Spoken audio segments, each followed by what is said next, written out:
Mes bien chers frères et sœurs, en présence de notre Seigneur Jésus-Christ qui est solennellement exposé dans le Saint-Sacrement pour cette adoration,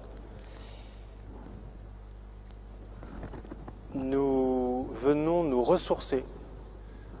Vous faites peut-être partie de ce petit groupe d'évangélisation, les serviteurs de votre joie. Nous parlons de joie à l'heure du Covid.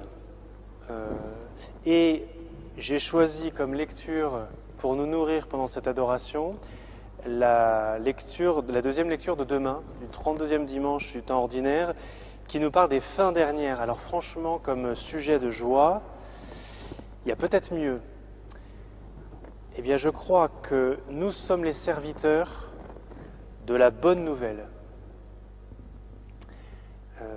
L'évangélisation, évangile ça veut dire bonne nouvelle, est une réponse à justement un monde morose. Un monde où aujourd'hui, je crois que tout le monde en convient, tout s'écroule. Nous venons évangéliser, dire il y a une bonne nouvelle. Entre islamisme et valeurs républicaines, l'Église est sans doute un rempart, comme elle l'a toujours été dans son histoire, un rempart où on pourra trouver une vérité, trouver une sécurité, trouver une joie. C'est bien le titre de ce groupe d'adoration et d'évangélisation, serviteurs de la joie des gens vers qui nous allons, dans le mouvement que Jésus nous a invités à faire, c'est ce aller de toutes les nations, faites des disciples, les baptisant au nom du Père, du Fils et du Saint-Esprit et leur apprenant à garder tous les commandements que je vous ai donnés. Eh bien, cet ordre-là, vous essayez, nous essayons d'y répondre. Mais nous ne sommes pas des représentants multifonctions. C'est notre métier et on peut passer d'une entreprise à l'autre. Je travaillais l'an dernier pour Samsung et je travaille cette année pour les silos de l'Adour. Ça n'a rien à voir, mais peu importe, je sais vendre. Hier, c'était des photocopieuses et aujourd'hui, c'est des sacs de maïs. Peu importe, c'est pas du tout ça. Quand nous évangélisons, nous témoignons de ce que nous avons expérimenté. Sinon, on n'évangélise pas. C'est la maintenant célèbre expression de disciple missionnaire. Missionnaire, c'est le deuxième mot. Je ne peux pas l'être sans avoir été d'abord disciple. Et donc, le baptême dont je te parle, à toi qui ne connais peut-être pas l'Église ou Jésus, je l'ai moi-même reçu. J'ai découvert l'amour de Dieu et j'ai découvert aussi que j'aimais si peu, que j'avais besoin d'être sauvé par lui.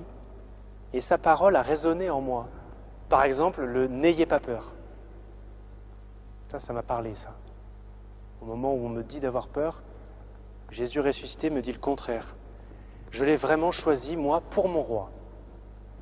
Et toi ? C'est ça aussi l'évangélisation.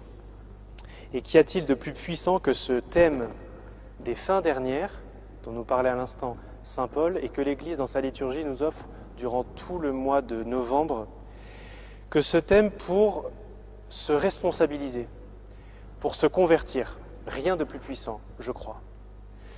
Il faut rappeler au monde que la vie passe. On l'a oublié, ça. Qu'elle passe vite, en plus. Et les plus anciens nous le diront. Et que l'éternité approche. Le but de la vie, c'est une question que je pose, est-il de mourir en bonne santé ? Évidemment, il y a un peu de provocation là-dedans. Autrefois, dans ma région d'origine, la Vendée, on ne se souhaitait pas le premier de l'an bonne santé. Ah, surtout, ça c'est l'essentiel. Non, ça c'est ce qu'on me dit aujourd'hui. On se souhaitait le paradis à la fin de ses jours.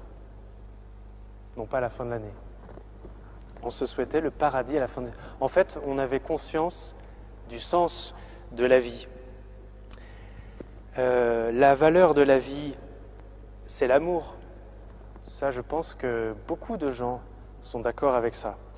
Et l'amour, par contre, là, peut-être qu'il y aura des divergences, mais l'amour s'accompagne toujours de souffrance dans ce bas monde. Toujours, toujours. Que vaut une vie longue, mais égoïste ? Une vie confortable, Un adolescent, par exemple, qui part de ce monde, c'est tragique. Accidentellement, voilà. Mais l'âme en paix avec Dieu, eh bien, il a réussi sa vie. Il a réussi son passage. Voilà ce que c'est une vie réussie. Et notre contemporain dira plutôt quel gâchis. Il dira la même chose d'ailleurs quand il voit une belle fille ou un garçon intelligent entrer dans les ordres. Quel gâchis. Et bien pourquoi ? C'est parce que nous avons perdu le sens de la vie, parce qu'il n'y a plus la boussole de l'éternité. Alors, moi je vous le dis, annonçons la vie éternelle. Évitons de perdre du temps à annoncer d'autres choses intéressantes, mais finalement un peu satellites. Parlons du paradis. On parle si peu du paradis, alors je bats ma coulpe, parce que nous les prêtres, on n'a plus du tout parlé de l'au-delà. Et on ne parle plus du paradis alors que c'est notre destination finale et éternelle. On est fait pour ça. L'absence justement de transcendance, alors un mot un peu compliqué, mais qui signifie que dans ma vie, il y a une ligne verticale. Il y a quelque chose qui me dépasse. Et bien cette absence-là, qui est criante pour le contemporain, qui est plutôt très très horizontale, voire infra, et bien cette absence de transcendance, elle stresse nos contemporains. Et voilà pourquoi ils nous souhaitent avec toute la sincérité possible le meilleur, c'est-à-dire profiter. Surtout, profite bien. Mais il y a une certaine peur derrière. D'où vient cette urgence pour lui ? C'est que le mur du néant, il arrive. Et il arrive à grande vitesse. Alors moi j'ai les pétoches, donc il faut que je profite très très vite. Mais si je suis fait pour le néant, peut-être que je suis là par hasard et que je viens du néant. Et que donc ma vie est néant.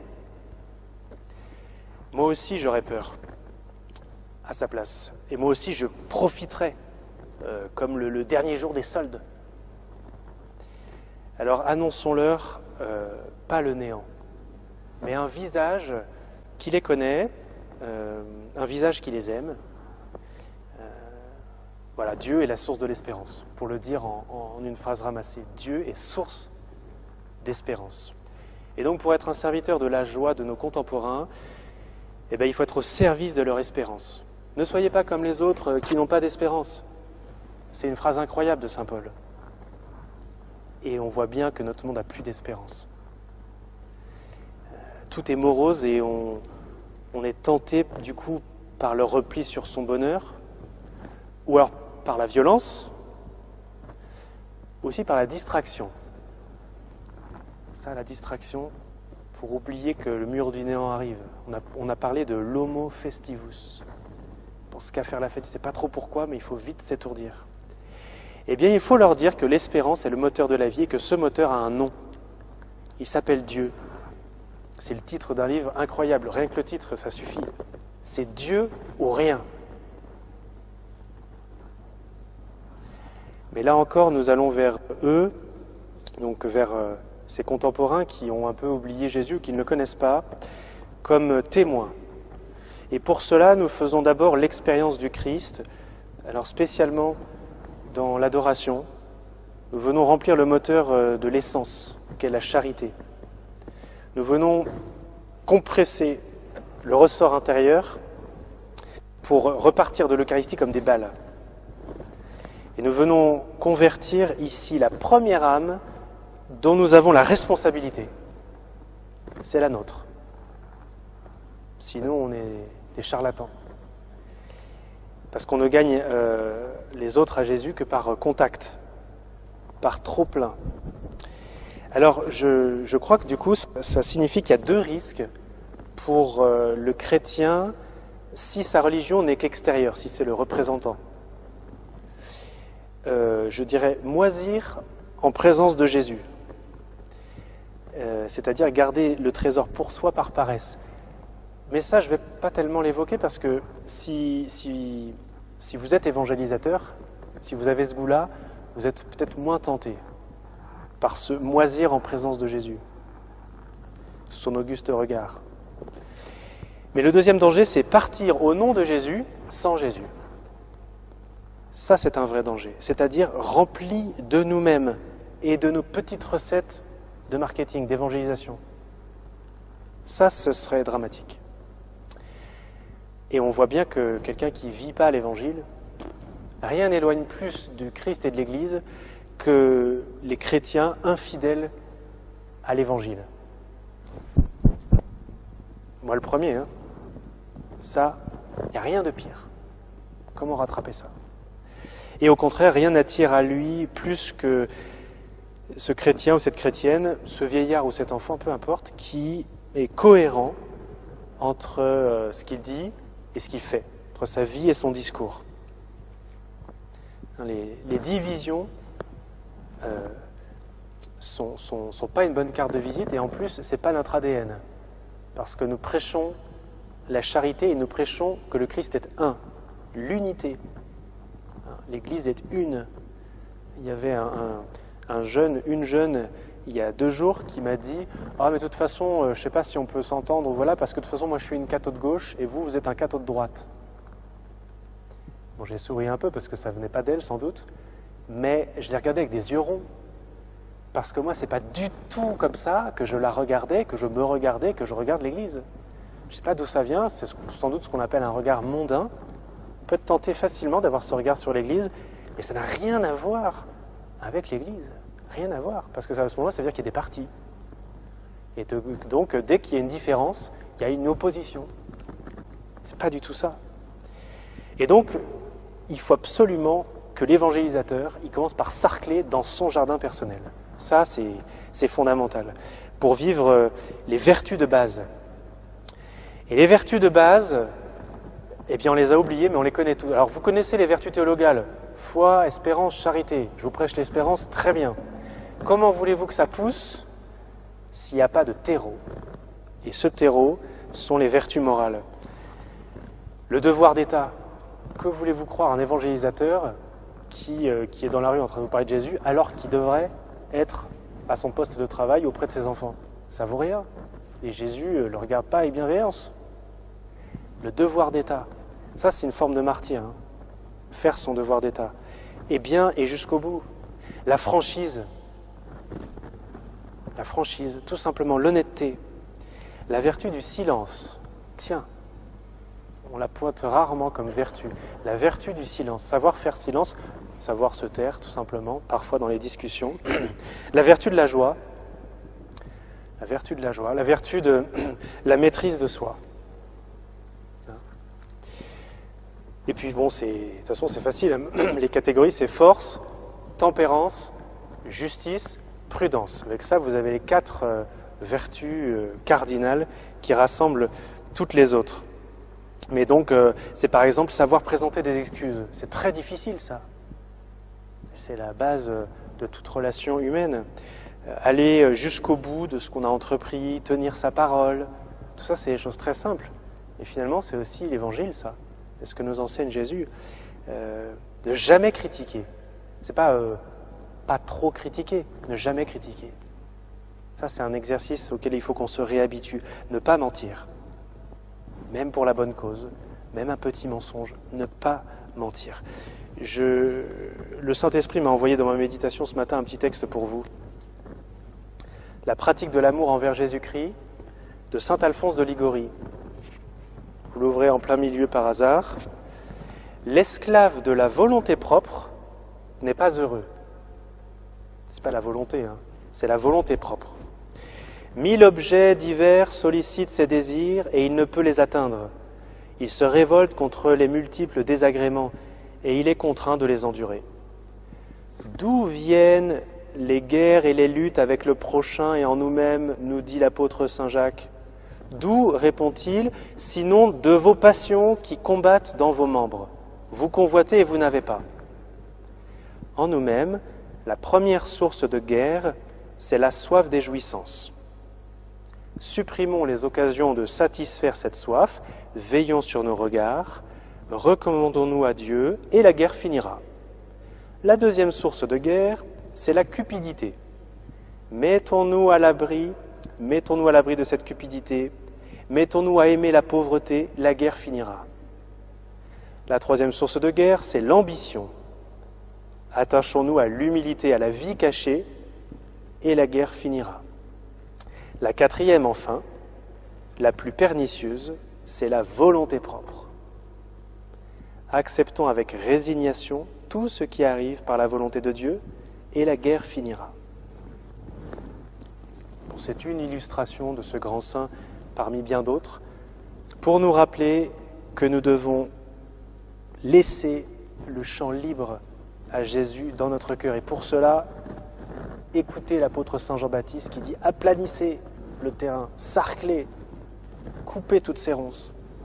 Et donc se convertir, c'est le premier lieu ici devant Jésus. Si je n'ai pas fait ce travail de conversion personnelle, que je suis donc plein de moi-même, grand danger d'aller vers les autres. Parce que je vais aller vers les autres sans respect, sans amour, j'allais dire presque pire, sans humilité. On ne descend pas vers l'autre. C'est la condescendance. Parce qu'on se sent tellement misérable, tellement comme lui, qu'on est sur le même plancher des vaches. Et ça fait tomber bien des barrières. Et non, du coup, on ne le juge pas, et il doit le sentir qu'on ne le juge pas, qu'il n'est pas jugé. Pourquoi il n'est pas jugé ? Parce que Jésus, dont je suis l'ambassadeur, ne te juge pas. Jésus ne te juge pas pour l'instant. Parce que c'est aussi ça le message des fins dernières, c'est en revanche qu'un jour, le Christ Jésus reviendra et me jugera. Et cette pensée peut être très salutaire. J'allais dire à la fois stimulante, évidemment, pour sortir des chemins du mal, et à la fois consolante pour sortir de l'auto-jugement. On est très sévère vis-à-vis de soi-même, et puis croire à la justice.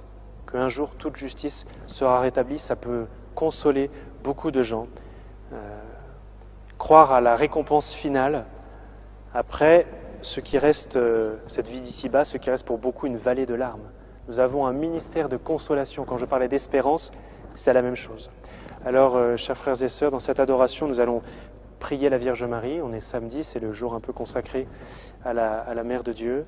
Nous allons la supplier par la prière du chapelet, en méditant les mystères lumineux, devant Jésus exposé.